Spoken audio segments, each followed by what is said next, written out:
कुसंग का दुष्परिणाम कितना भयानक है। कैकेयी जी के हृदय में राम जी के प्रति अगाध प्रेम, लेकिन मंथरा के कुसंग ने कैकेयी के हृदय के उस प्रेम को नष्ट कर दिया। को न कुसंगत पाई न साई, रही न नीच मते चतुराई।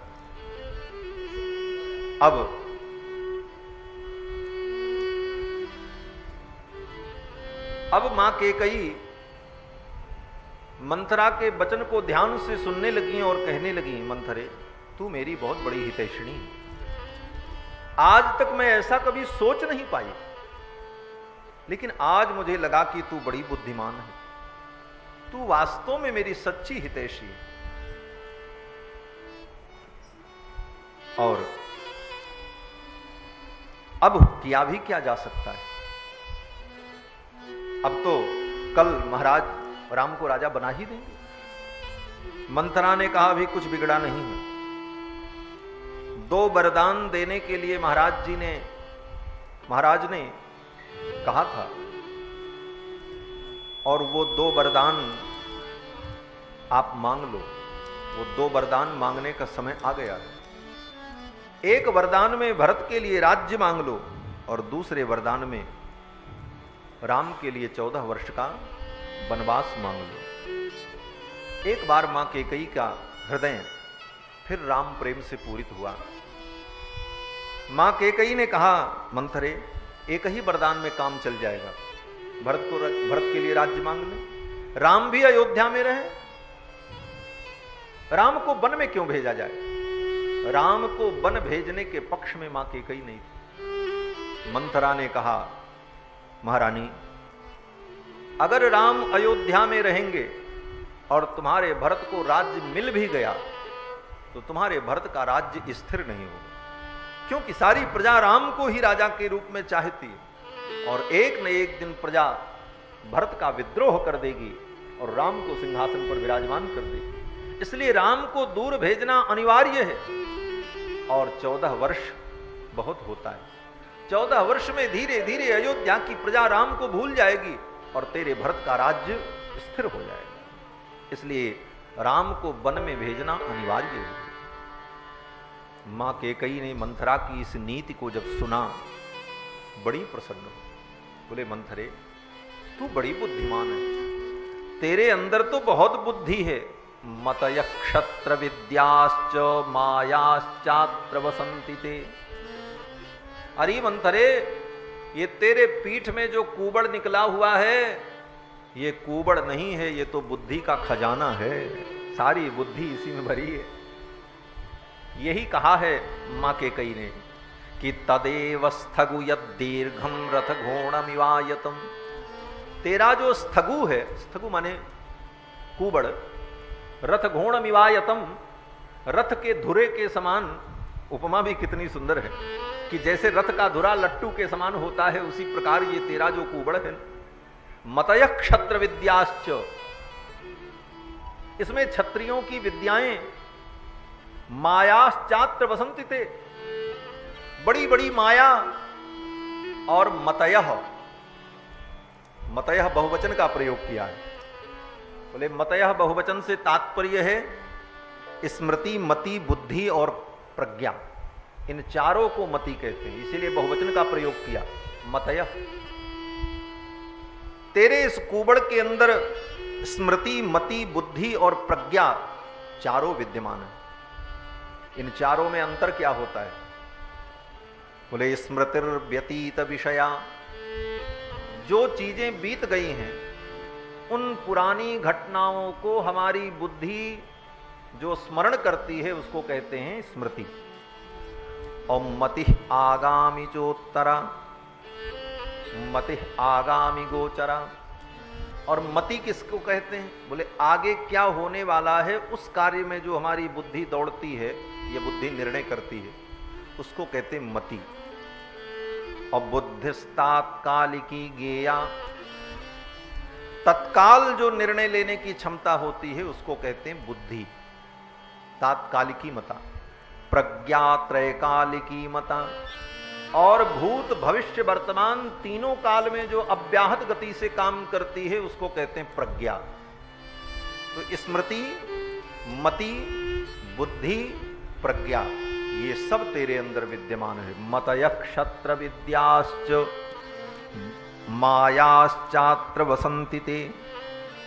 हे कुब्जे, तेरी बात अगर सत्य हो गई, मेरा भरत राजा हो गया, तो तेरे इस कुबड़ की मैं पूजा करूंगी। तेरे इस कुबड़ में जो बुद्धि भरी है ना, इस कुबड़ की मैं पूजा करूंगी, इसका अभिषेक करूंगी। अभिषिक्ते च भरते राघवे च वनम गते जातेन च सुवर्णेन सुनिष्टिप्तेन सुंदरी। हे सुंदरी, देखो अब मंथरा मां केकई को सुंदरी दिखाई पड़ने लगी। अभी तक वो कुब्जा और कुबड़ी थी, अब उसके अंदर गुण ही गुण दिखाई पड़ने लगा मां केकई को। जहां व्यक्ति का स्वार्थ प्रकट हो जाता है फिर उसे सारे गुण दिखने लगते हैं, और जहां स्वार्थ समाप्त हुआ फिर दुर्गुण का दर्शन होने लगता है। मंथरा के अंदर सारे गुण दिखाई पड़ने लगे। केकई जी कहती हैं तू तो सुंदरी है, और अगर मेरा भरत राजा बन गया तो सुंदर शुद्ध सोने का हार बनवा करके तेरे इस कुबड़ को मैं पहनाऊंगी, और इस कुबड़ पर चंदन लगाऊंगी, पूजा करूंगी, केसर का लेप करूंगी इस कुबड़ पर, क्योंकि तेरे इस कुबड़ में ही सारी बुद्धि भरी है। और मंथरे तू चिंता मत करना, मेरा भरत अगर राजा हो गया तो मैं भरत से कहूंगी, भरत सारी दुनिया में पता लगवाओ, जितनी कुबड़ी स्त्रियां हैं सबको अयोध्या बुलवाओ, और पूरे विश्व में मैं ढूंढवाऊंगी, जितनी कुबड़ी स्त्रियां होंगी उनको सबको बुलवाऊंगी, क्योंकि कुबड़ी स्त्री में बड़ी बुद्धि होती है। मां के कही के और उन सबको बुला करके तुम्हारी दासी बना दूंगी। एक दो नहीं, 100 कुब्जा स्त्रियां तुम्हारी सेवा करेंगी। तवापि कुब्जा कुब्जाया सर्वाभरण भूषिता पादौ परिचरिष्यन्ति यथैव त्वं सदा मम। जिस प्रकार तुम मेरी सेवा करती हो उसी प्रकार 100 कुबड़ी स्त्रियां तुम्हारी सेवा करती रहेंगी, और राज रानी के समान तुम महल में रहोगी। मंथरा ने कहा यह सब काम बाद में होगा, जब भरत राजा बनेंगे, अभी जो करना है वो करो। केकई जी ने कहा क्या करें? मंथरा ने कहा विलंब मत करो महाराज, दरबार से उठ करके आने वाले ही हैं। आप अपने आभरण को, श्रृंगार को उतार करके कोप भवन में प्रवेश करो। महाराज को जब पता चलेगा वो आपसे मिलने आएंगे, तब आप अपने मन के भाव को कहना, और जब राम की वो शपथ ले लें तब अपनी बात कहना। केकई को सिखा करके, समझा करके मंथरा ने कोप भवन में भेज दिया। अथैव मुक्त्वा वचनम सुदारुणम निधाय सर्वाभरणानि भामिनी। भामिनी केकई ने अपने समस्त आभरणों को उतार करके रख दिया। असंस्कृतास्तामास्तरणेन मेदिनीं तदाधिशिष्ये पतितेव किन्नरी। जाकर के कोप भवन में मां केकई भूमि पर लेट गई, वस्त्रों को इधर उधर, आभूषणों को फेंक दिया, श्वेत वस्त्र धारण करके भूमि पर पड़ी हैं। किस प्रकार से? महर्षि वाल्मीकि कहते हैं पतितेव किन्नरी, जैसे स्वर्ग की कोई किन्नरी जमीन पर आकर के गिर पड़ी हो और असमर्थ हो गई, भूमि पर पड़ी थी। महाराज अपने राज्य के कार्य से निवृत्त होकर के आए, और महाराज ने सोचा कि ये शुभ समाचार मैं किसको सुनाऊं। कल मैं राम को युवराज पद पर अभिषिक्त करूंगा, ये समाचार मैं अपने मुख से सबसे पहले किसको सुनाऊं। और महाराज ने विचार किया कि राम के राज्याभिषेक से सबसे ज्यादा प्रसन्नता जिसको हो उसी को यह समाचार सुनाना चाहिए। और महाराज जानते हैं कि राम के राज्याभिषेक से सबसे ज्यादा प्रसन्नता मां केकई को होगी, इसलिए मां केकई को, महारानी केकई को ये समाचार सुनाने के लिए चक्रवर्ती जी उनके महल में जाते हैं। तो देखा कोप भवन में पड़ी थी। अभी भी महाराज समझ नहीं सके क्या कारण है। महाराज ने सोचा हो सकता है मैंने केकई से सलाह नहीं लिया और ये बात इनको पता चल गई है, इसलिए नाराज हो गए। चलो मैं इनको मना लूंगा। और केकई के सम्मुख पहुंचे, जाकर के केकई जी से पूछा, महारानी क्या बात है, आप इतनी नाराज क्यों हो? ज्यों ही छुआ महाराज ने, केकई ने हाथ झटक दिया। महाराज ने कहा कि केही हे तुरानी रिसानी, केही हे तुरानी रिसानी पर सतपानी पते ही निवारही, हा पानी पते ही निवारही। मानहु सरोस भुजंग भावनी विषम भाति निहारही, हा विषम भाति निहार।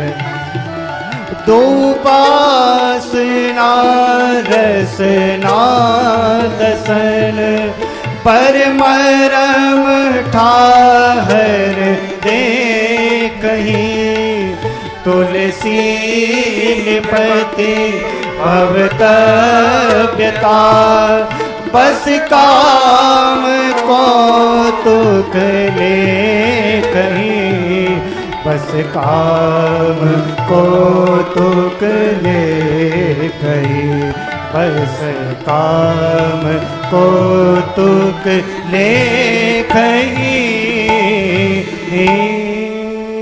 ज्यों ही महाराज ने केकई महारानी का स्पर्श किया, कि ही हे तुरानी रिसानी परसत पानी पति ही निवारण। महारानी ने कहा, आप मुझे मत छुओ। महाराज ने कहा, हुआ क्या, किसने अपराध किया है, आप बताओ तो। जिस किसी ने आपका अपराध किया है, अगर वो अबद्ध भी होगा तो मैं उसका वध कर दूंगा, आपकी प्रसन्नता के लिए मैं उसे मार दूंगा। और इतना ही नहीं, आपकी प्रसन्नता के लिए आप कहो तो जो बद्ध है, जो वध के योग्य है, उसको भी मैं जीवन दान दे सकता हूं।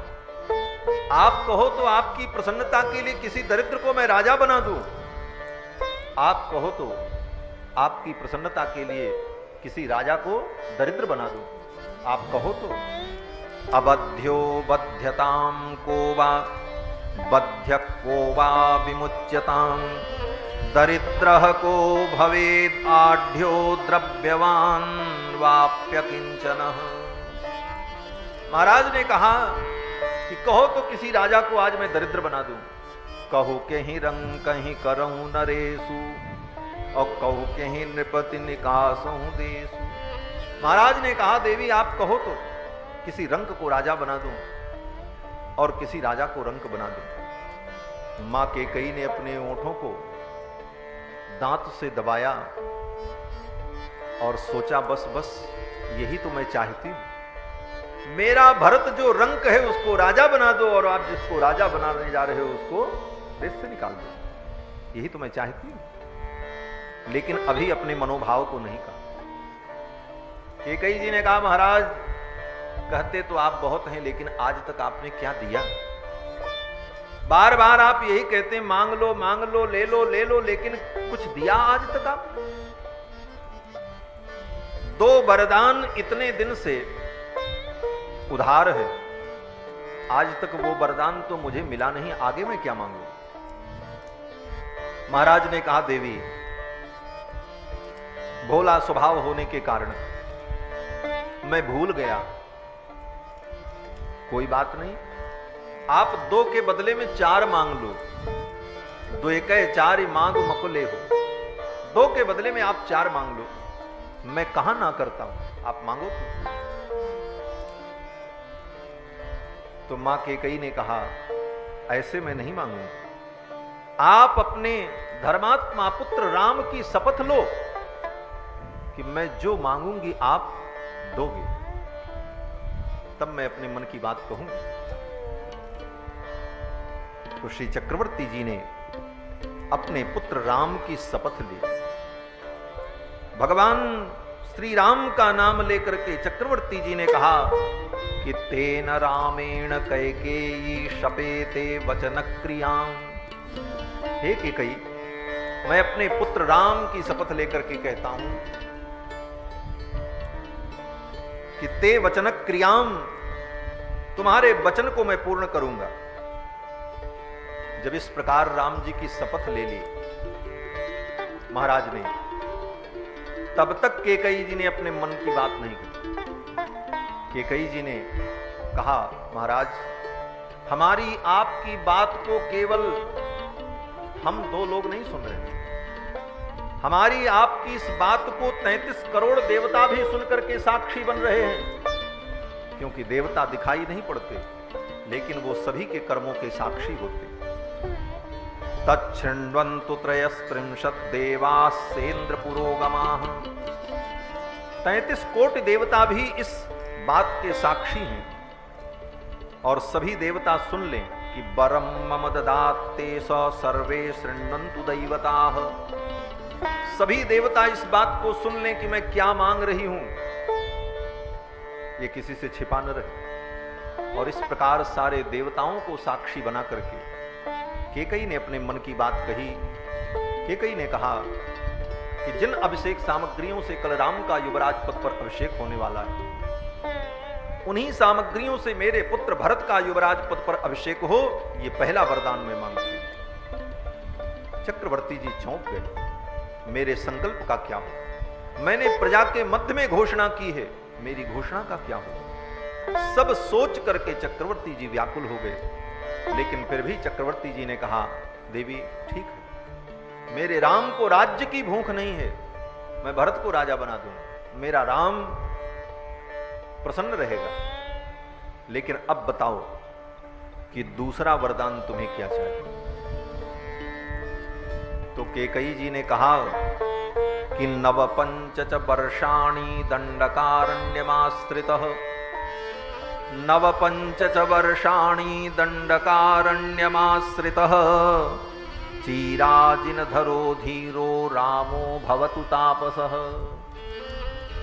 नवपंच वर्षाणि, 9 और 5 14, 14 वर्ष तक राम दंडकारण्यमाश्रितः, दंडकारण्य में निवास करें। और किस प्रकार से? बोले चिराजिनधरो धीरो रामो भवतु तापसः। बलकल वस्त्र धारण करके, जटा को धारण करके, तपस्वी वेश में 14 वर्ष तक राम वन में निवास करें, ये दूसरा वरदान मैं मांगती हूं। तापस वेश विशेष उदासी, 14 वर्ष राम वनवास। 2 वरदान की जब चर्चा की, पहले वरदान से तो दशरथ जी को उतनी व्यथा नहीं हुई, लेकिन दूसरा वरदान सुनकर के दशरथ जी महाराज बहुत व्यथित हुए। दशरथ जी रो पड़े। दशरथ जी ने कहा, कैकेयी अपने वचन को वापस ले लो। तुम्हें तो पता है कि सूर्य के बिना ये सृष्टि रह सकती है। तिष्ठे लोको बिना सूर्यम सस्यम वा सलिलम बिना। सूर्य के बिना ये सृष्टि रह सकती है, संभव है। पानी के बिना धान की खेती हो सकती है, संभव है। लेकिन न तो रामम बिना देहे, राम के बिना मेरा जीवन नहीं रह सकता। मेरे जीवन पर दया करो, मेरे ऊपर कृपा करो। राज्य मैं भरत को दे दूंगा, मेरे राम को वन में मत भेजो, मैं मर जाऊंगा। तू विधवा हो जाएगी, अयोध्या अनाथ हो जाएगी। लेकिन फिर भी कैकेयी ने नहीं सुना। कैकेयी ने कहा, महाराज मुझे जो अच्छा लगा मैंने मांग लिया, अब कुछ भी हो जाए इससे मुझे मतलब नहीं है, मुझे तो अपने वरदान की पूर्ति चाहिए। महर्षि वाल्मीकि लिखते हैं कि दशरथ जी कोप भवन में कैकेयी के चरणों पर गिर पड़े, चरण पकड़ लिया। अंजलिम कुर्मि कैकेयी पादौ चापि स्पृशामि ते। चक्रवर्ती जी ने कहा, हे कैकेयी, मैं तुम्हारे पैर को पकड़ करके प्रणाम कर रहा हूं, नमस्कार कर रहा हूं, अपने वचन को वापस ले लो। शरणम भव रामस्य मा धर्मो मामिह स्पृशेत्। राम अयोध्या में रहें, वो वन न जाएं, ये वचन वापस कर लो आप। लेकिन कैकई जी नहीं माना। अंत में कैकई जी ने क्या कहा? कैकई ने कहा, ठीक है महाराज, आप वरदान नहीं दे सकते, कोई बात नहीं, लेकिन इसका परिणाम क्या होगा आप जान लीजिए। कैकई जी ने कहा कि अहम हि विषमत्यैव पीत्वा बहुतमाग्रतः, अभी आपके सामने ढेर सारा विष पी करके पश्यतस्ते मरिष्यामि, आपके देखते देखते मैं अपने प्राणों का त्याग करूंगी। कल तो राज्याभिषेक नहीं होगा, मेरा मरण होगा, और कल आप मेरा श्राद्ध करेंगे, दाह संस्कार करेंगे, न कि राम का राज्याभिषेक करेंगे। अगर राम राजा होते हैं तो मैं अपने प्राणों का त्याग करूंगा। आज तक चक्रवर्ती जी ने नारी के इस कठोर रूप को कभी नहीं देखा था। चक्रवर्ती जी की बुद्धि 60,000 वर्ष का राजनीति का अनुभव फेल हो गया महाराज, कोई बुद्धि काम नहीं कर। इसीलिए कहा है, त्रिया चरित्रम पुरुषस्य भाग्यम दैवो न जानाति कुतो मनुष्य। ये किसी नारी की आलोचना नहीं है, लेकिन ऐसी स्थिति में नारी के उस विकट रूप की निंदा है कि जो नारी अपने स्वार्थ के लिए अपने कुल और रीति और परंपरा को भी तिलांजलि दे दे। मां कैकई ने कहा कि पश्यतस्ते मरिष्यामि, आपके देखते देखते मैं अपने प्राणों का त्याग करूंगा। चक्रवर्ती जी महाराज तो विलाप करने लगे।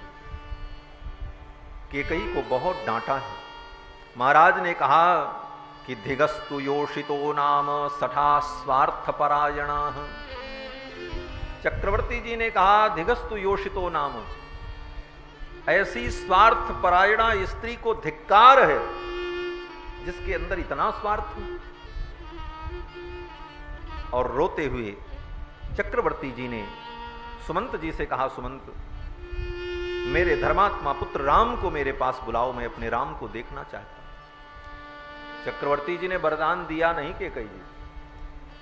वाल्मीकि रामायण में यह लिखा है कि महाराज ने कहा कि तू मर जा, पी ले जहर, मैं तेरा श्राद्ध कर दूंगा, लेकिन तेरे वचन को मैं पूरा नहीं करूंगा। महाराज ने कहा कि प्रताम्य वा प्रज्वल वा प्रणश्य वा, तू जल जा, मर जा, सहस्रसो वा स्फुटितम महीम ब्रज, ये पृथ्वी फट जाए तो पृथ्वी में समा जा, लेकिन नते करिष्यामि वचस्सु दारुणम, तुम्हारे इस दारुण वचन की मैं पूर्ति नहीं कर सकता।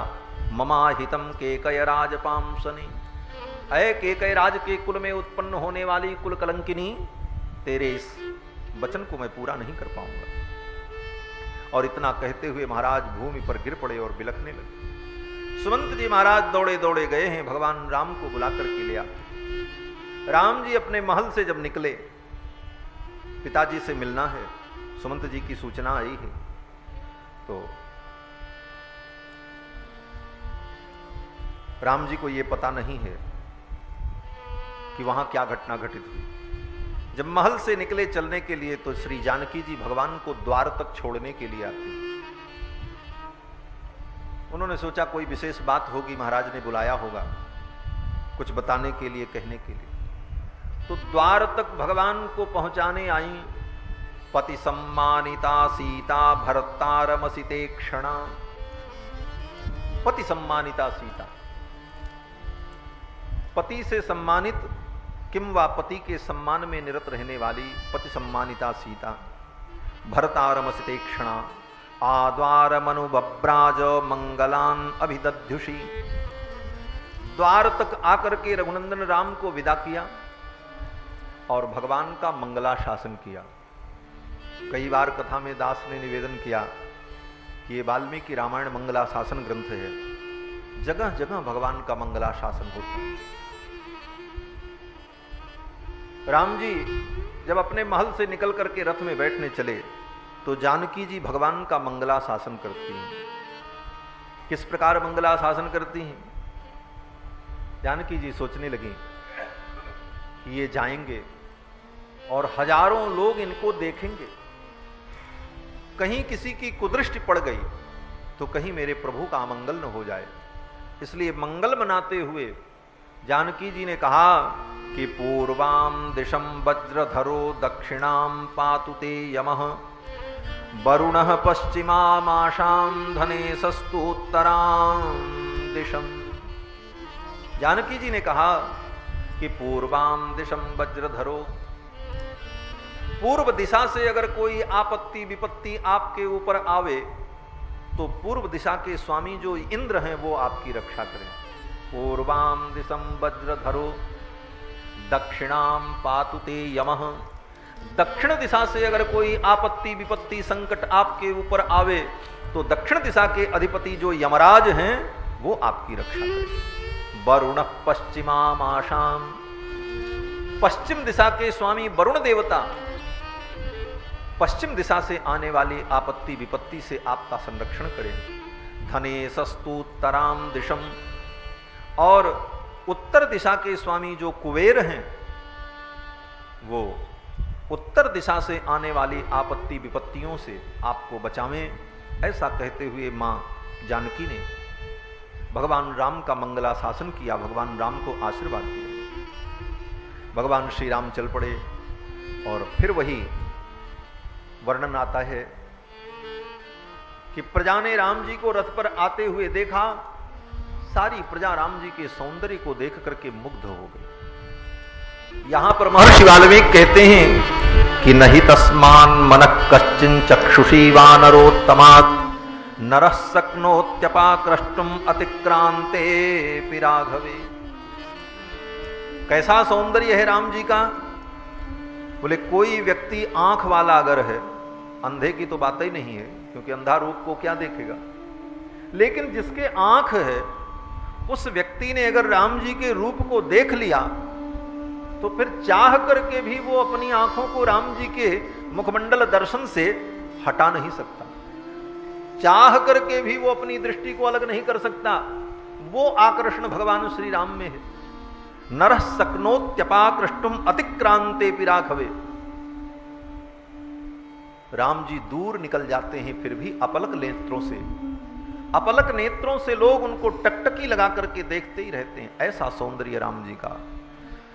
और इतना कहते हुए महर्षि वाल्मीकि कहते हैं कि ऐसे राम जी का जिसने दर्शन नहीं किया, आंख पाकर के, इस शरीर को पाकर के जिसने भगवान के इस दिव्य सौंदर्य का रूप का दर्शन नहीं किया, वो अभागा है, वो व्यक्ति अभागा है, वो पृथ्वी का भार है। महाराज ये शरीर और इंद्रियां जो मिली हैं विषयों का भोग करने के लिए नहीं, इन इंद्रियों से, इन शरीर से, इस शरीर से ऐसा कुछ साधन कर लो कि राम जी के उस दिव्य स्वरूप का तुम्हें दर्शन हो जाए।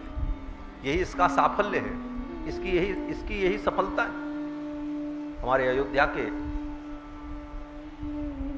वैकुंठ मंडप के पूज्य श्री सीता रामाचार्य स्वामी जी महाराज भगवान के परम भक्त हुए। उनके कई ग्रंथ हैं, सीअप्य मिलन छंदावली, चित्तोपदेश, अनेक दिव्य ग्रंथ हैं। पूज्य स्वामी जी महाराज कहते हैं कि अवध की गलियों में फिरते अपने प्रीतम यार को अंक भर भेटा नहीं तो धिक धरा के भार को। तुम पृथ्वी के भार हो, अयोध्या की गलियों में घूमते हुए राम का अगर तुम्हें दर्शन नहीं मिला तो साधु बनना, तिलक लगाना, माला फेरना सब बेकार हो गई। ये सारे साधनों का पर्यवसान भगवान के दर्शन में ही तो है। और इसी अयोध्या की गलियों में संतों ने भगवान का कितना अनुभव किया। केवल अयोध्या के संतों की अगर कथा सुनाई जाए तो 9-10 दिन तो केवल संतों की कथा जो दास ने सुनी है संतों से है तो बहुत, लेकिन जितना मैंने सुना अयोध्या में संतों ने कैसे ठाकुर का अनुभव किया। श्री बनादास जी महाराज की उस दिन चर्चा हो रही थी। श्री बनादास जी महाराज की कुटिया प्रमोद वन में, तुलसी उद्यान के पीछे बनादास जी महाराज भगवान के ऐसे परम भक्त, जीवन में कभी भगवान से कुछ मांगा नहीं, ऐसे निष्काम भक्त।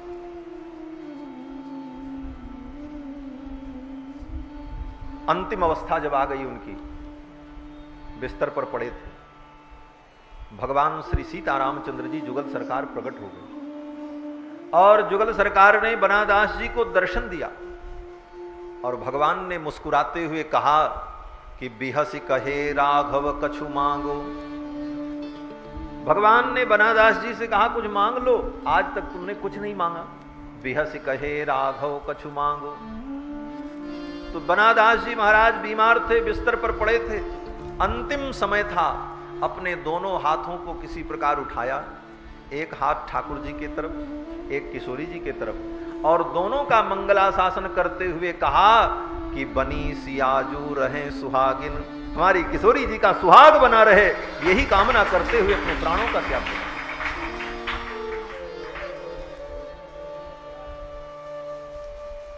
सीता रानी का अचल सुहाग रहे, मेरे राम जी के सिर पर ताज रहे, ये बना रहे, ये बनी रहे और नित बना बनी में बनी रहे।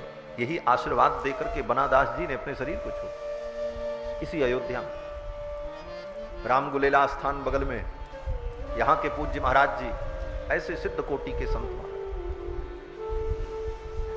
ब्राह्मण थे, कान्य कुब्ज कुल के, लेकिन एक दिन कथा में उन्होंने सुना कि जाति विद्या महत्पंच रूप यौवनमेव च यत्नेन परित्याज्या पंचैते भक्ति कंटकाः।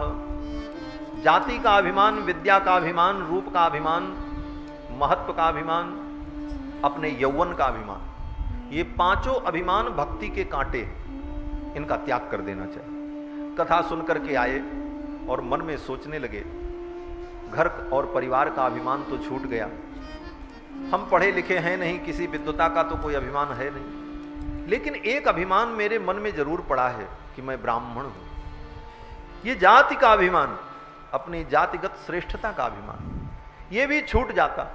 लेकिन कैसे छूटे? ठाकुर की लीला अद्भुत।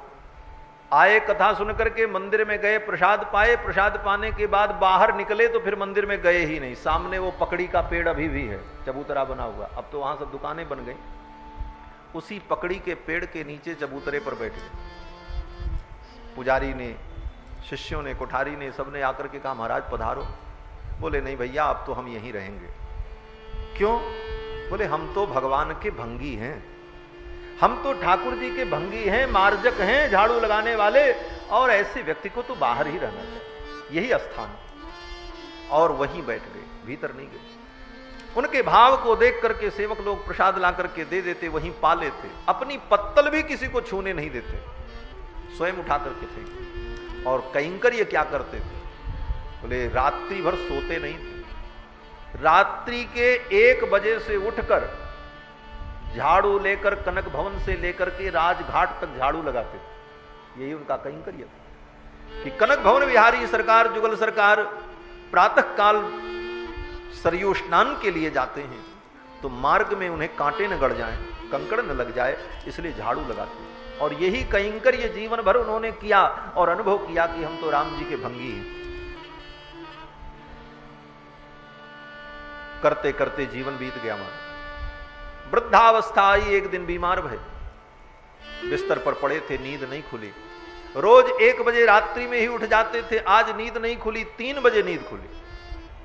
उस जमाने में घड़ी उड़ी होती नहीं थी। आकाश के तारों की गति को देख करके अंदाजा लगा, रहे आज तो विलंब हो गया, आज तो सेवा छूट जाएगी, रघुनाथ जी स्नान के लिए चले जाएंगे, मैं झाड़ू नहीं लगा सकता। फिर भी दौड़ते हुए गए और जाकर के झाड़ू लेकर के बहारने लगे।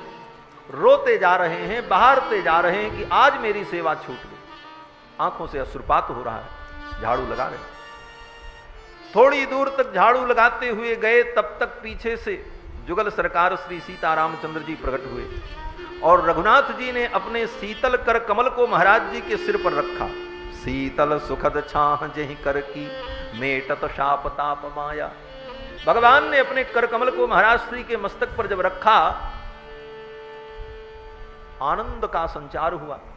मुड़ करके जब देखा तो दिव्य स्वरूप श्री सीतारामचंद्र जी जुगल सरकार देख करके भाव विह्वल हो गए और रो रो करके कहने लगे, प्रभु आज मुझे विलंब हो गया। तो भगवान ने मुस्कुराते हुए कहा, महाराज जी आज हमको भी विलंब हो गया, हम भी देर तक सो रहे थे, अभी जा रहे हैं स्नान करने। उनकी सेवा को स्वीकार करने के लिए भगवान ने कहा मुझे भी आज विलंब हो गया। ये वही अयोध्या है। तुलसी तब किसे अजहु जानिए रघुबर नगर बसैया। आज भी राम जी इसी नगरी में बसते हैं। उनकी लीलाएं अव्यक्त रूप से होती रहती हैं, लेकिन उन लीलाओं का अनुभव करने के लिए, भगवान के उस स्वरूप का दर्शन प्राप्त करने के लिए एक लालसा और त्वरा होनी चाहिए। श्री बिंदु जी महाराज कहते हैं कि भगवान का दर्शन होना कठिन नहीं, भगवान का दर्शन प्राप्त करना कठिन नहीं है, भगवान के दर्शन की सच्ची चाह उत्पन्न होना कठिन। जिस दिन सच्ची चाह उत्पन्न हो जाएगी तो भगवान दूर नहीं है। बिंदु जी का एक पद है कि उल्फत नशे का जिस दिन सच्चा सुरूर होगा, परमात्मा उसी दिन हाजिर जरूर होगा। कहने का भाव कि भगवान श्री राम का वो दिव्य सौंदर्य, भगवान की वो झांकी जिसने देखी नहीं, इस मानव जीवन को प्राप्त करके जिसने भगवान के दिव्य मंगल विग्रह का दर्शन नहीं किया, वो निंदित है। निंदित सर्वलोकेषु, महर्षि वाल्मीकि कहते हैं कि निंदित सर्वलोकेषु स्वात्मा पेनम विगर्हते। उसको अपनी आत्मा को धिक्कारना चाहिए कि धिक्कार है तुम्हें, इस जीवन को प्राप्त करके तुमने इस रस का अनुभव नहीं किया। वाल्मीकि जी कहते हैं यश्च रामम न पश्येतु यम च रामो न पश्यति। वो दोनों व्यक्ति निंदनीय हैं। कौन? बोले वो व्यक्ति जिसने राम को नहीं देखा, और दूसरा व्यक्ति बोले जिसको राम जी ने नहीं देखा है? या तो हम राम जी को देख लें या राम जी कृपा करके हमको देख लें। अगर ऐसा जीवन में नहीं हुआ तो व्यक्ति निंदनीय है। निंदित सर्वलोकेषु। राम जी चल पड़े और सभी प्रजा के लोगों ने दर्शन किया। महाराज के महल में पहुंचे, महाराज के चरणों में प्रणाम किया। महाराज के चरणों में जब प्रणाम किया भगवान श्री राम ने, तो महाराज कुछ बोले नहीं। तो भगवान श्री राम ने मां कैकेयी से पूछा, मां आज पिताजी कुछ बोल नहीं रहे? अन्यदा माम पिता दृष्ट्वा कुपितोपि प्रसीदति। अन्य दिनों में मैं अपने पिताजी को अगर प्रणाम करता था तो पिताजी अगर कुपित भी रहते थे तो मुझे देख करके प्रसन्न हो जाते, लेकिन आज ये मुझे देखकर मेरे प्रणाम करने पर भी प्रसन्न नहीं हो रहे। क्या कारण?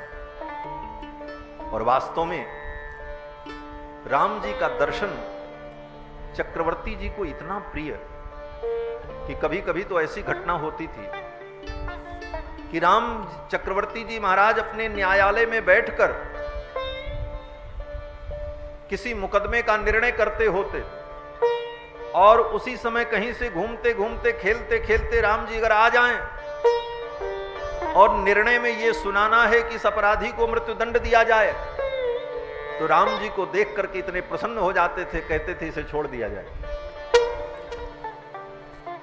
महर्षि वाल्मीकि कहते हैं कि अन्यदा माम पिता दृष्ट्वा कुपितोपि प्रसीदति। कुपित भी रहते थे तो मेरे ऊपर प्रसन्न हो जाते थे, और आज इनको क्या हो गया? क्या मैंने कोई अपराध किया? तो मां कैकेयी ने कहा, राम तुमने कोई अपराध नहीं किया और ये तुम्हारे ऊपर कुपित भी नहीं है। बोले तो फिर ये मुझसे बोलते क्यों नहीं? तो कैकेयी जी ने कहा कि न राजा कुपितो राम, महाराज कुपित नहीं है, और व्यसनम नास्य किंचन, न इनको कोई बीमारी है न इनकी तबीयत खराब है, ये स्वस्थ हैं। लेकिन किंचिन मनोगतम त्वस्य तद्भयान्नातृभाषय, ये कुछ कहना चाहते हैं तुमसे, लेकिन तुम्हारे भय के कारण, तुम्हारे संकोच के कारण तुमसे कह नहीं पा रहे। इतना सुनते ही तो राम जी चौंक गए। मुझसे भय? मुझ जैसे आज्ञाकारी पुत्र से कुछ कहने में पिता को अगर भय हो तो ऐसे पुत्र को धिक्कार है महाराज। राम जी कहते हैं कि पिताजी की आज्ञा हो जाए, इनकी प्रसन्नता के लिए मैं समुद्र में कूद जाऊं। अहम हि वचनाद्राग्य पतेयमपि पावके इनके वचन की पूर्ति के लिए मैं अग्नि में प्रवेश कर जाऊं। भक्षयेयम विषम तीक्ष्णम, पिताजी अगर कह दें तो मैं तीव्र विष का पान कर लूं। और आप तो जानती हो मां, राम 2 बार नहीं बोलता। रामो दुर्ना विभाषते, करिष्ये प्रतिजाने च रामो दुर्ना विभाषते। राम 2 बार नहीं बोलता। राम जो कहता है राम वही करता है। मां, इनकी प्रसन्नता के लिए मैं कुछ भी करने को तैयार हूं, इन्हें क्या संकोच। तो मां कैकेयी ने कहा, राम ये अपने मन की बात तुमसे नहीं कहेंगे, लेकिन इनके मन में क्या है मैं तुम्हें बता देता हूं। महाराज ने अपने मुख से यह नहीं कहा कि मैं भरत को राजा बनाऊंगा और तुम्हें वन भेज रहा हूं। मां कैकेयी ने कहा कि इनकी इच्छा है कि 14 वर्ष तक तुम दंडकारण्य में निवास करो और जिन सामग्रियों से कल तुम्हारा राज्याभिषेक होने वाला है उन सामग्रियों से भरत का युवराज पद पर अभिषेक, यही ये कहना चाहते। राम जी बड़े प्रसन्न हुए। राम जी ने कहा, बस इतनी सी बात, 14 वर्ष के लिए मुझे वन में जाना है, इतना कहने में पिताजी को संकोच हो रहा है। और रही बात भरत के लिए राज्य, ये तो मेरे लिए बहुत बड़ी प्रसन्नता का विषय है।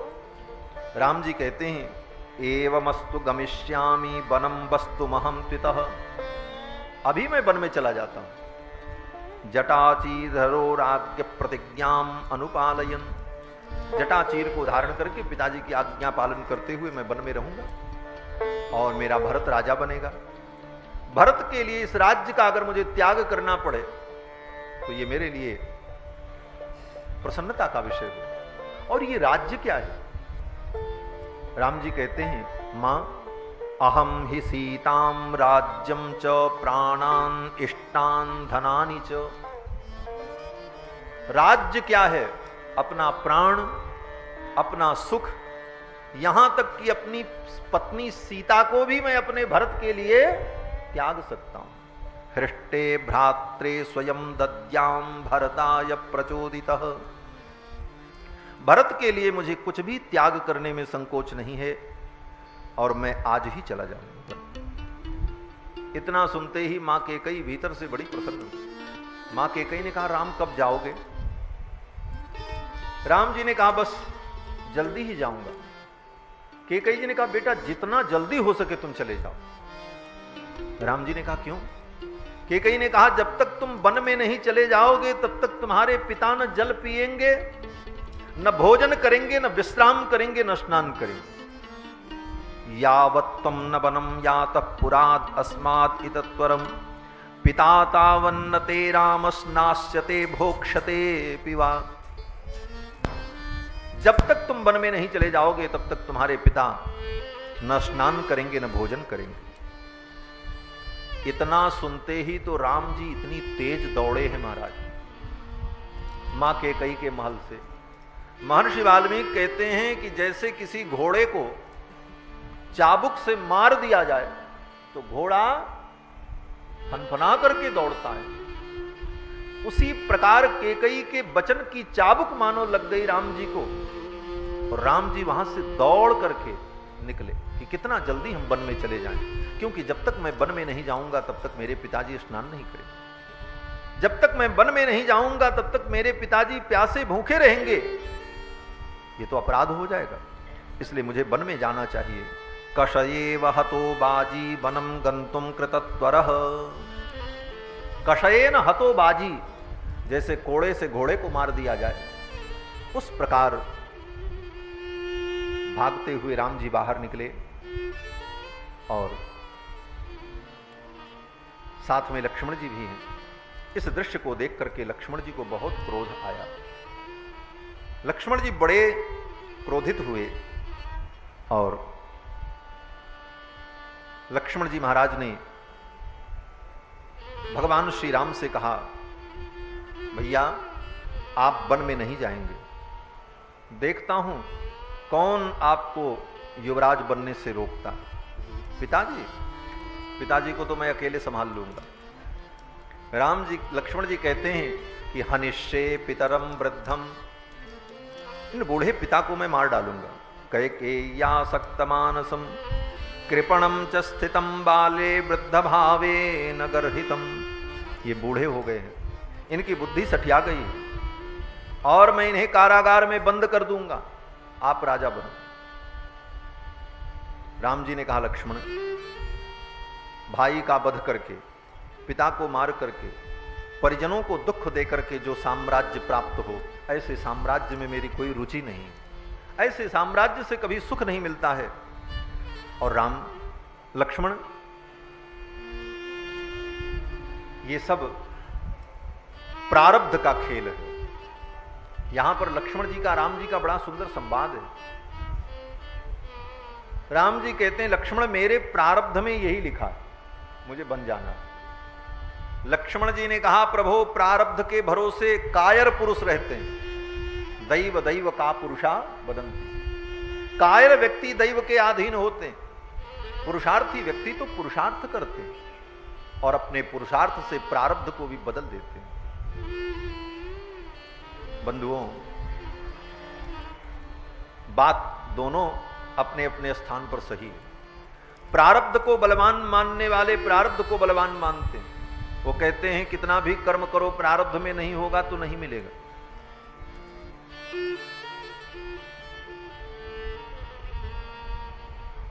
और कर्मवादी कहते हैं कि अगर कर्म नहीं करोगे तो प्रारब्ध में होगा भी तो कैसे मिलेगा। दोनों की बातें सही हैं और दोनों का समन्वय ही सिद्धांत है, प्रारब्ध और कर्म का समन्वय। क्योंकि प्रारब्ध भी कर्म का ही परिणाम है, प्रधानता कर्म की ही है। कर्म प्रधान विश्व करी राखा। जो पहले कृत कर्म होते हैं वही प्रारब्ध बनते हैं। राम जी ने कहा, लक्ष्मण, मेरे प्रारब्ध में यही लिखा है। और प्रारब्ध तो इतना प्रबल होता है कि यस्य किंचित तथा भूतम ननु दैवस्य कर्म तत्। राम जी कह रहे हैं कि मनुष्य के जीवन में जो कुछ घटित होता है, जो कुछ भी होता है, ननु दैवस्य कर्म तत्, वो सब प्रारब्ध ही, प्रारब्ध का ही परिणाम। प्रारब्ध की प्रबलता कितनी होती है? राम जी कहते हैं कि ऋषयोप्युग्र तपसो, ये अयोध्या कांड के 22वें सर्ग का श्लोक चिंतनीय है कि ऋषयोप्युग्र तपसो, बड़े बड़ी तपस्या में निरत रहने वाले जो उग्र तपस्वी होते हैं, कठिन तपस्या करने वाले, जब उनका भी प्रारब्ध पलटता है, जबकि वो कर्म में लगे रहते हैं, तपस्या करते रहते हैं, उग्र तपसो, लेकिन दैवेनाभिप्रचोदितः, दैव प्रारब्ध जब उनके सिर पर आ जाता है तो उत्सृज्य नियमास तीव्रान, अपने तीव्र नियम को, कठोर नियम को छोड़ करके भ्रस्यन्ते काम मन्युभिः, काम क्रोध लोभ के परवश होकर के अपनी तपस्या से भ्रष्ट हो जाते। इस पंक्ति को पढ़ करके कभी कभी मन में विचार आता है कि महात्माओं के जीवन में भी जब कभी पतन दिखाई पड़ता है तो यही मानना चाहिए कि वो प्रारब्ध का खेल है, वो तो साधना में ही लगे थे। क्योंकि राम जी ने इस बात को कहा है, उत्सृज्य नियमास तीव्रान भ्रश्यन्ते काममन्युभिः, प्रारब्ध इतना प्रबल आ जाता है कि उनकी तपस्या को वो विनष्ट कर देता है। और यहां तक ही नहीं, राम जी कहते हैं कि असंकल्पितमेवेह यदकस्मात् प्रवर्तते, व्यक्ति के जीवन में बिना संकल्प के अकस्मात कोई घटना घटित हो जाए, कुछ हो जाए, तो समझना चाहिए दैवस्य कर्म तत्, वो प्रारब्ध का परिणाम। और यही मेरे जीवन में हो रहा है। कल राज्याभिषेक होना था और अकस्मात ऐसा हुआ कि हमें वन में जाना है, इसलिए मैं इसे प्रारब्ध ही मानता हूं। लक्ष्मण जी ने कहा, विक्लवो वीरहीनो यस्सदैव मनुवर्तते, जो विकल होता है, जो बलहीन होता है, वो प्रारब्ध को मानता है। वीरा संभावितात्मानो न दैवम पर्युपासते, जो वीर होते हैं वो प्रारब्ध की उपासना नहीं करते, वो अपने पराक्रम से प्रारब्ध को भी बदल देते हैं। दोनों भाइयों की बहस छिड़ी है महाराज, एक सर्ग पूरा यही हुआ लक्ष्मण जी ने भी जो बातें कही ठीक कही। लक्ष्मण जी ने तो यहां तक कहा कि भैया अगर प्रारब्ध की प्रबलता है, कर्म की निर्बलता है, तो आज मैं ये सिद्ध कर देना चाहता हूं कि कर्म ही प्रबल है। अब आप देख लो। राम जी ने कहा कैसे? लक्ष्मण जी ने कहा कि द्रक्षन्ति त्वद्य दैवस्य पौरुषम पुरुषस्य च दैवमानुषयोरद्य व्यक्ता व्यक्तिर्भविष्यति। आज दैव में और पुरुषार्थ में क्या अंतर है, कौन श्रेष्ठ है, ये व्यक्ता व्यक्ति हो जाएगी, निर्णय हो जाएगा। अद्य मे पौरुष हतम दैवम द्रक्षन्ति वै जनाः। आज मेरे पराक्रम से प्रारब्ध को मरते हुए लोग देखेंगे। आज प्रारब्ध को मैं समाप्त कर दूंगा अपने कर्म के बल पर। लक्ष्मण जी महाराज का रोष प्रकट हुआ, लेकिन अंत में राम जी ने समझाया, लक्ष्मण मुझे राज्य नहीं चाहिए, मैं राज्य का भूखा नहीं हूं, मैं तो पिता के वचन को सत्य करने के लिए वन में जाऊंगा और विधि का यही विधान भी। लक्ष्मण जी महाराज भी शांत हो गए भगवान के वचनों को सुनकर। और इधर लक्ष्मण जी महाराज के साथ में भगवान आए, ये समाचार मां कौशल्या को सुनाया। कौशल्या भी विलाप करने लगी, प्रसंग बहुत है। अंत में कौशल्या जी ने भी भगवान को विदा किया। कौशल्या जी ने कहा, राम मैं जानती हूं तुम्हारा अनिष्ट नहीं होगा, तुम धर्मात्मा हो, जो धर्म की रक्षा करता है धर्म उसकी रक्षा करता है। और मां कौशल्या ने अपने पुत्र राम को आशीर्वाद दिया। क्या आशीर्वाद दिया? बोले यम पालयसि धर्मस्त्वं प्रीत्या च नियमेन च। हे राम, जिस धर्म का तुम पालन कर रहे हो, सत्य का, प्रीतिपूर्वक, सवै राघव शार्दूल धर्म स्वाम अभिरक्षतु। वो धर्म ही तुम्हारी रक्षा करे, वो धर्म ही तुम्हारी रक्षा करेगा। आशीर्वाद देकर के, मंगलाशासन करके मां कौशल्या ने राम जी को विदा किया। मां कौशल्या ने जो मंगलाशासन किया है भगवान का, यह भी बड़ा अद्भुत है। मां कौशल्या कहती हैं कि यन्मंगलम सहस्राक्षे सर्वदेव नमस्कृते वृत्रनाशे समभवत तत्ते भवतु मंगलम। इंद्र ने जब वृत्रासुर का वध किया था तो समस्त देवताओं ने और उनकी मां अदिति ने अपने पुत्र इंद्र का जो मंगलाशासन किया, वो मंगलाशासन तुम्हें प्राप्त हो, वो आशीर्वाद मैं तुम्हें दे रहा हूं। यन्मंगलम सुपर्णस्य विनिता कल्पयत्पुरा। अपनी मां को कद्रु के दासीत्व से मुक्ति दिलाने के लिए गरुण जी महाराज जब अमृत लेकर के आए थे, अमृतम प्रार्थयानस्य तत्ते भवतु मंगलम, और सर्पों को अमृत देकर के अपनी मां को कद्रु के बंधन से मुक्त कराया था, तो मां विनिता ने अपने पुत्र गरुण को जो आशीर्वाद दिया था, वो आशीर्वाद मैं तुमको दे रही हूं। इस प्रकार मंगलानि महाबाहो दिशंतु शुभ मंगलम। हे महाबाहु राम, दसों दिशाएं तुम्हारा मंगल करें, तुम्हारा मंगल हो, मंगल हो, मंगल हो। ऐसा कहकर मां कौशल्या ने भगवान को विदा किया। भगवान आए हैं और जानकी जी को यह वृत्तांत सुनाया। जानकी जी ने कहा, प्रभु मैं भी आपके साथ वन में चलूं। राम जी ने कहा, नहीं, अयोध्या में रह करके पिता की सेवा करो। जानकी जी ने कहा, मैं यहां आपके बिना जीवित नहीं रह सकती, मैं भी आपके साथ चलूंगी। राम जी ने कहा, जंगल में बड़े बड़े हिंसक जंतु हैं, बड़ी कठिनाई है, वहां बड़ी असुविधा होगी, मैं तुम्हारी रक्षा करूंगा कि अपनी रक्षा करूंगा? तो जानकी जी ने थोड़ा रोष में आकर राम जी से कहा, प्रभु आप इतने कमजोर हो, आप मेरी रक्षा नहीं कर सकते। शायद मेरे पिताजी को पता नहीं था कि आप इतने कापुरुष हैं। मेरे पिता ने तो आपको धीर गंभीर और वीर समझा था, तभी मेरा कन्यादान किया था, लेकिन आप तो पुरुष के रूप में स्त्री हो। जानकी जी ने यहां तक कह दिया। कि राम जामातरम प्राप्य स्त्रियम पुरुष विग्रहम, राम जामातरम प्राप्य स्त्रियम पुरुष विग्रहम, आप तो पुरुष के विग्रह में स्त्री हो।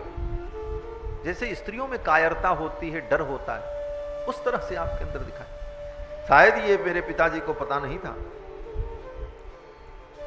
किम त्वाम अन्यत वैदेह पिता में मिथिलाधिप। अब यहां पर आचार्यों ने बहुत चिंतन किया है कि ये जानकी जी ने जो भगवान को स्त्रियम पुरुष विग्रहम कहा, ये भगवद अपचार हो गया, भगवान का अपचार कर दिया मानो जानकी जी। अपचार माने विरुद्ध आचरण, अपराध।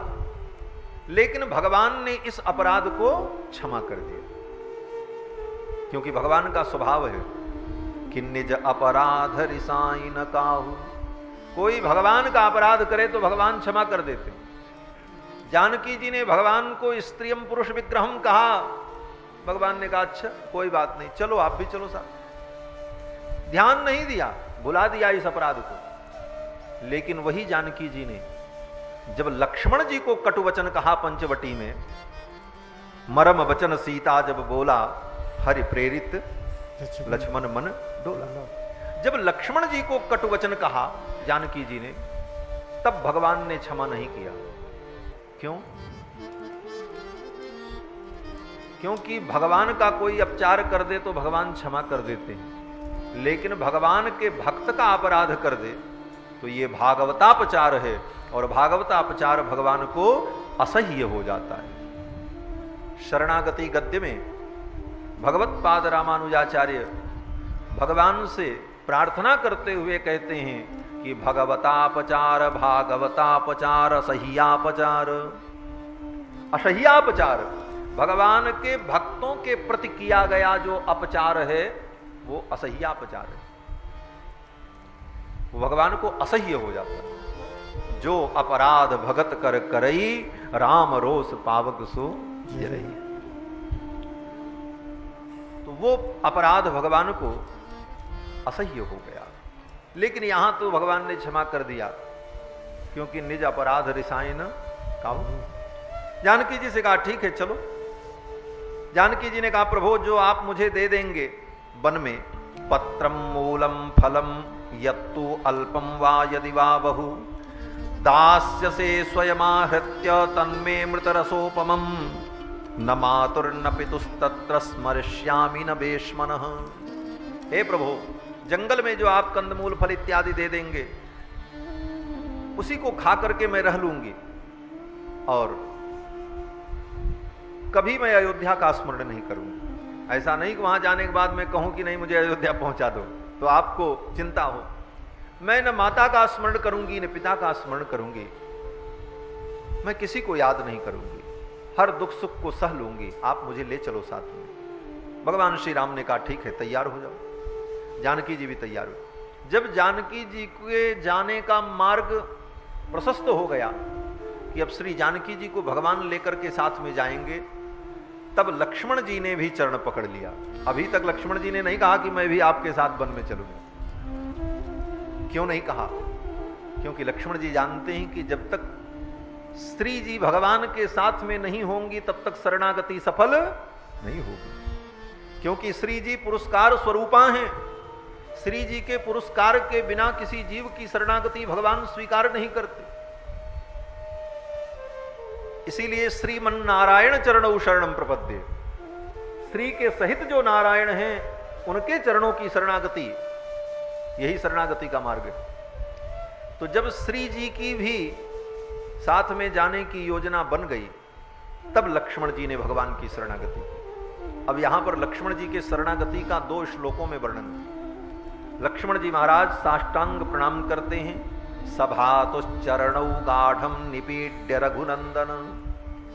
सभातुश्चरणौ, भगवान के चरणों को लक्ष्मण जी ने दोनों हाथों से पकड़ लिया।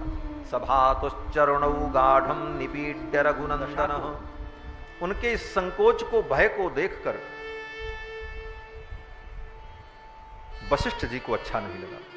वशिष्ठ जी वहीं पर खड़े थे। वशिष्ठ जी ने कहा सीते ये बलकल वस्त्र पहनने का नियम तुम्हारे लिए नहीं। राम को वनवास इन्होंने दिया है तो राम बलकल वस्त्र धारण करें, ये तो ठीक है। तुम तो अपनी स्वेच्छा से इनके साथ जा रही हो, इसलिए तुम्हारे लिए बलकल वस्त्र धारण करना अनिवार्य नहीं है। निवार्य सीताम कैकेयीम वसिष्ठो वाक्यम अब्रवीत। सीता जी को रोका वशिष्ठ जी ने और केकई जी को डांटा। केकई जी को कोई डांटने वाला नहीं। महाराज की ये दशा है, कौशल्या और सुमित्रा जी बोल नहीं सकती, राम आज्ञाकारी हैं, भरत है नहीं। इस समय तो केकई के ऊपर अगर कोई शासन करने वाला है तो गुरुदेव वशिष्ठ है। वशिष्ठ जी ने डांटा, अति प्रवृत्ते दुर्मेधे कैकेयी कुलपांसिनी।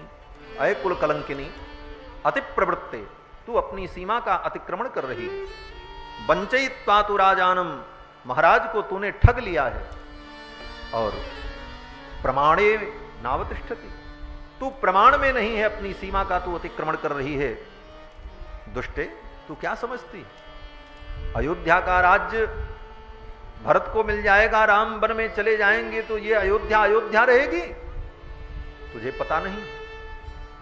यहां पर महर्षि वाल्मीकि ने जो एक श्लोक कहा है, ये राष्ट्र की परिभाषा है। आज लोग राष्ट्र भक्ति की चर्चा करते हैं, राष्ट्र किसे कहते हैं इसको परिभाषित करते हैं।